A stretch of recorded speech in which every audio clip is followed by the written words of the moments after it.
তাহলে অনেকদিন পর আলী ভাই বেড়াদার চিনলি, ব হেনে ব। No problem. ছবি টবি খালি দাও। ব কি দা ভাত খাইছ আজকে? চুম্মা দে একটা।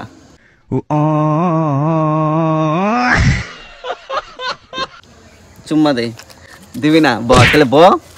আর হালা ব হেনে এরকম করস কে? ব তোর হালা ব একবারে। বেশি কথা কবি না, ঘুমাবি তুই, ঘুমা। পাও না মা, সোজা কর পাও। আবার ওঠসকে, তোর কইছে না ঘুমাইতে? বেশি বুঝস। এদিকে আয়, এদিকে হালাত করে হালা। হালার গোহালা ইংরেজি মারাও দেই, একটা সোফার মারিয়া 32টা দাঁত হাতের মধ্যে ধরাই দিমু। আবার কান্দসকে, তাহলে চুপচাপ ব।